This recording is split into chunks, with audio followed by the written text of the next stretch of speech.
GS herbal wholesale Ayurvedic ادویات کا قابل اعتماد مرکز۔ تجارت کے خواہش مند حضرات کو ہم مکمل ٹریننگ دیتے ہیں۔ ہمارے ساتھ تجارت کر کے بھرپور پیسہ کمائیں۔ علماء کرام، حفاظ، ڈاکٹرز اور میڈیکل والوں کے لیے خصوصی رعایت۔ تفصیلات کے لیے ابھی رابطہ کریں۔ قاسمی حج عمرہ ٹورز اینڈ ٹریولز حج عمرہ اور دیگر مقدس مقامات کی زیارت کا بھروسے مند مرکز۔ حج عمرہ جانے کے خواہش مند حضرات اسکرین پر دیے گئے نمبرات پر کال کریں۔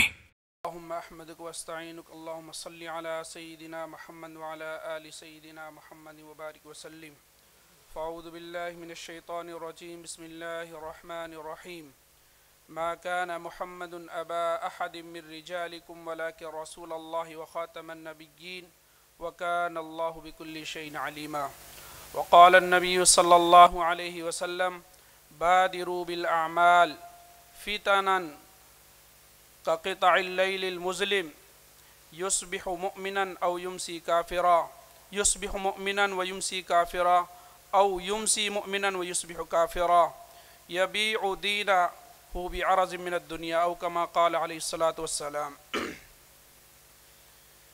میرے محترم عزیز ساتھیوں اور میرے اکابرین، اسٹیج پر تشریف فرما،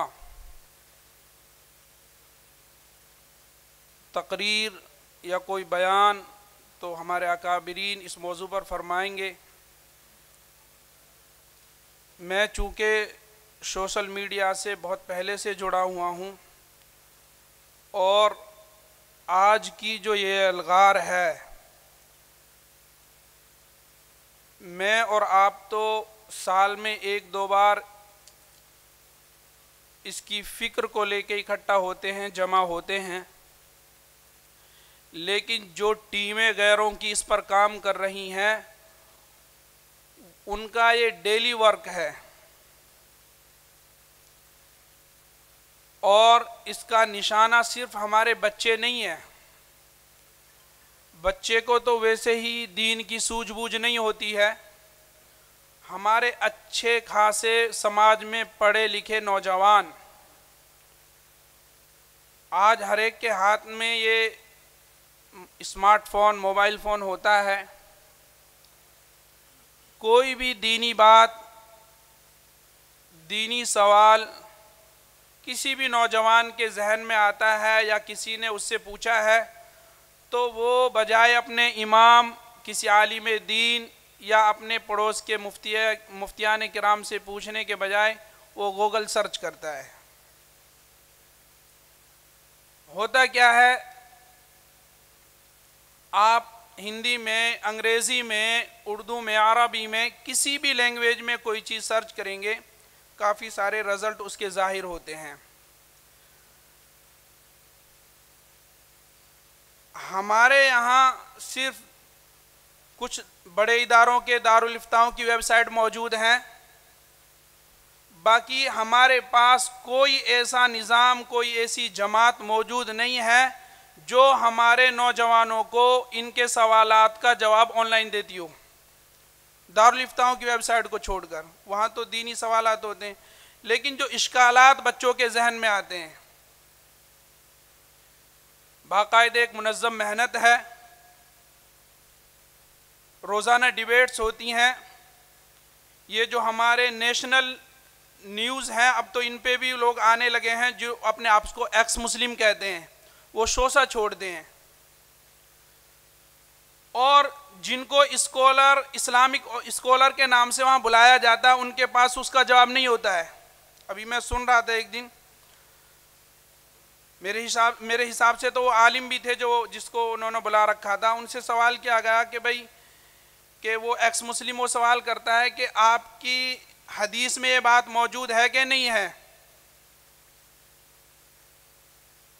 کہ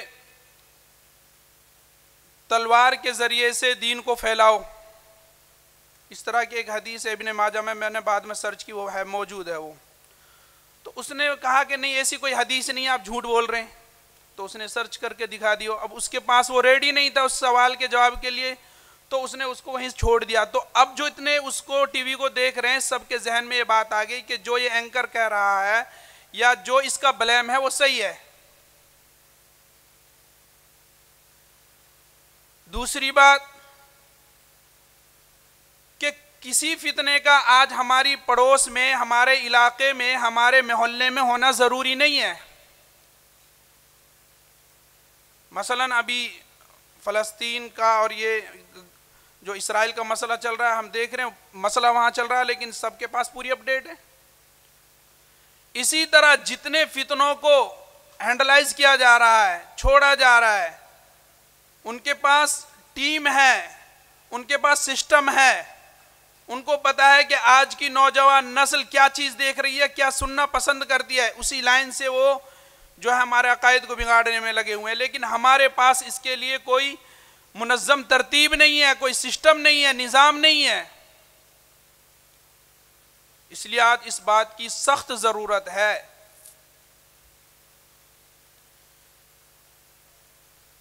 ہم یہ کہتے ہیں کہ پہلے بچے کی جو سیکھنے کا جو ماں کی گود ہوتی ہے سب سے پہلا مدرسہ ہے.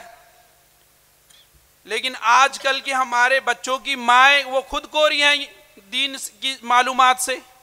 وہ کیا بچے کی مدرسے کی گود ہو سکتی ہیں؟ شادی بیاہ دہیج کے چکر میں کیے جا رہے ہیں، دینی معلومات کی بنا پر نہیں کیے جا رہے ہیں. تو ماں کی گود میں آج مدرسہ نہیں ہے. دوسرا آپشن میرے اور آپ کے بچوں کے پاس، ہماری نسلوں کے پاس بچتا ہے کہ اس کو گھر میں دینی ماحول مل جائے. جس گھر میں کوئی عالم ہے، کوئی امام صاحب ہے، تو اس میں ہم مان سکتے ہیں 10%، 50% وہاں دین کا ماحول ہو سکتا ہے. لیکن جن گھروں میں عالم نہیں ہے، تو میں اور آپ جانتے ہیں کہ وہاں گھروں میں کیا دین کا ماحول ہوتا ہے. ہم اپنی نسلوں کو کتنا گھر پہ لے کے بیٹھتے ہیں دین کے معاملات میں. نہیں ہے، یہ آپشن بھی ہمارے پاس نہیں ہے. ہمارے پاس آخری آپشن بچتا ہے کہ ہم اپنے بچوں کو دینی مکاتب، دینی مدارس سے جوڑیں، اور یہ دینی مکاتب، دینی مدارس اس کام کو انجام دے کہ ان کے عقائد کو پختہ کریں. جو یہ ٹیم آج بیٹھی ہے، اس کا کام، اس کا مشن، اس کا پلان، اس کا منصوبہ یہی ہے: مدارس میں، مکاتب میں، کالجوں میں، یونیورسٹیوں میں، دیگر اداروں میں جہاں ہمارے بچے آتے ہیں، وہاں ہم ان کو یہ کورسز کرائیں جو آگے جا کر ان کے ایمان کی حفاظت کا ذریعہ بنے. یہ کورس کیا ہے؟ جو شو سے آج چھوڑے جاتے ہیں، مثلا یہ مسیح موعود ہے. جو آدمی بچے سے ملے گا یا جو لوگ اس کام کو کر رہے ہیں وہ اللہ کو مانتے ہیں. جتنے فتنے دنیا میں ابھی موجود ہیں، قادیانیت ہو، شکیلیت ہو، مرزا کا ہو یا کوئی اور دیگر فتنہ، وہ سب اللہ کو مانتے ہیں اور آپ صلی اللہ علیہ وسلم کو نبی بھی مانتے ہیں. اب جو آدمی بچے پر محنت کر رہا ہے، جس کے ایمان کو بگاڑنا ہے، جس کو اپنے چنگل میں پھنسانا ہے، وہ کہے گا کہ جی میں کلمہ گو ہوں، میں اللہ کو ایک مانتا ہوں، قرآن کو ہم مانتے ہیں، حدیث کو مانتے ہیں، اللہ کے رسول کو مانتے ہیں. تو بچہ ہو، زمان ہو، سب سمجھ جائے گا یہ بھی مسلمان ہے. پھر ان کا اگلا تیر کیا ہوتا ہے کہ اتنا اچھا مشن ہے، اللہ نے جو اس سلسلے کو باقی رکھا ہے. اور میں آپ کو اس کام کی ایک اہمیت اور بتاتا چلوں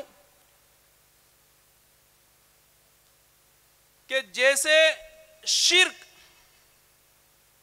سب سے بڑا گناہ ہے، شرک یہ اسی طرح ہے جیسے کوئی بچہ اپنے باپ کو کہہ دے کہ میرا باپ تو نہیں ہے، میرا باپ کوئی اور ہے. شرک بھی اسی طرح ہے، اسی لیے اس کی کوئی معافی نہیں ہے. اسی طرح ناموس رسالت، ختم نبوت کا جو معاملہ ہے، ہمارے نبی اللہ کے نبی تو ہیں ہی، لیکن آپ صلی اللہ علیہ وسلم کے جتنے کمالات ہیں، جتنی فضیلتیں ہیں، جتنے آپ کے معجزات ہیں، ان سب میں سب سے اعلیٰ فضیلت اور آپ کا کمال یہ ہے کہ آپ خاتم النبیین ہیں. یہ سب سے اعلیٰ آپ کی فضیلت ہے.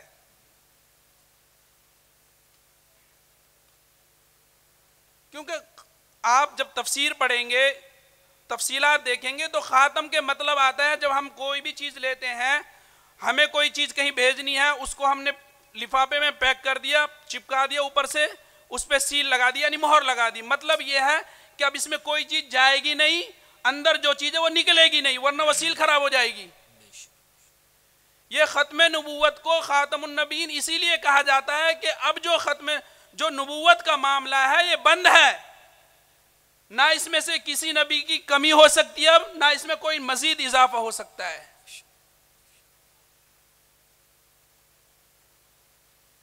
اس لیے جو فتنے ہیں، جو شوشے ہیں، میرے پاس وقت نہیں ہے ابھی کہ میں ان کو گناؤں، سارے اکابرین اور پڑھا لکھا طبقہ ہے ہمارا. لیکن میں نے شروع میں آپ کو بتایا کہ میں سوشل میڈیا سے جڑا ہوں بہت پہلے سے، اور الحمدللہ عربی، انگلش، اردو، یہ تمام زبانوں پہ مجھے عبور ہے. تو میں جو چیز کو تلاش کرتا ہوں تو میں ظاہر سی بات ہے اس کو اردو کے علاوہ عربی، انگلش میں بھی تلاش کرتا ہوں. تو جو ویب سائٹس نکلتی ہیں، اسلامک نام ہے، آپ نہیں سوچ سکتے قادیانیوں کی ہے، آپ کے پاس کوئی پروف نہیں ہے. قادیانوں کے صرف کتابچے نہیں ہیں، ہزاروں ویب سائٹس آپ کو ان کی ملیں گی. میں میوات سے نمائندگی کر رہا ہوں. ان کا مشن یہ ہوتا ہے کہ جہاں جہالت ہے اور جہاں بھوکمری ہے، یہ دو چیزیں جہاں ہوں گی، جہاں پیسے کی کمی ہوگی، غربت ہوگی، پلس جہالت ہوگی، وہاں یہ اپنا میدان بناتے ہیں. اور ہمارا علاقہ ایسا ہی ہے. خود یعنی 2-3 سال قبل ایک ٹیم آئی، اس میں کچھ لیڈیز تھی، کچھ جینٹس تھے انگریز، اور انہوں نے آ کے وہ مسجد کے امام صاحب کے پاس بیٹھ گئے ہمارے گاؤں میں، اور کہنے لگے جی ہمیں اسلامی معلومات چاہیے، ہم اسلام کے بارے میں کچھ جاننا چاہتے ہیں. تو امام صاحب نے مجھے کال کیا، میں آیا. میں نے ان سے کہا آپ کیسے آئیں؟ انہوں نے کچھ سوالات کیے. میں نے کہا دیکھو یہ ان کا جوابات تو یہ ہیں، باقی ہمارا دعویٰ سینٹر ہے اور ہمارے یہ ادارے ہیں، آپ یہاں رابطہ کریں، آپ کو پوری انفارمیشن دی جائے گی.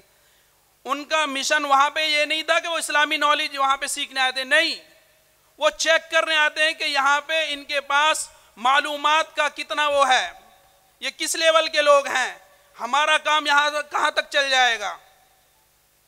اس طرح کی ٹیمیں گھومتی ہیں، اور ضروری نہیں ہے کہ وہ انگریز ہی ہوں، وہ کسی لباس میں بھی ہو سکتے ہیں. ہمارے یہاں کے جو عیسائی ہیں، پادری ہیں، جو جوز ہیں، وہ انگریز تھوڑے ہی ہیں، وہ ہم جیسے ہی لوگ ہیں. تو اس لیے آج ضرورت ہے بجائے بیٹھنے کے کہ جو یہ مشن بچوں کے لیے بنایا گیا، اس میں ہر آدمی اپنا حصہ ڈالے. جیسا میں نے بتایا، آپ صلی اللہ علیہ وسلم کی سب سے اعلیٰ اور سب سے افضل آپ کی صفت ہے، اس پر کام کرے. انشاءاللہ یہ ہماری نجات کا ذریعہ بنے گا، ہماری نسلوں کے ایمان کے تحفظ کا ذریعہ بنے گا. اللہ تبارک و تعالیٰ میں کہنے سننے سے زیادہ عمل کی توفیق نصیب فرمائے. وآخر دعوانا الحمدللہ رب العالمین.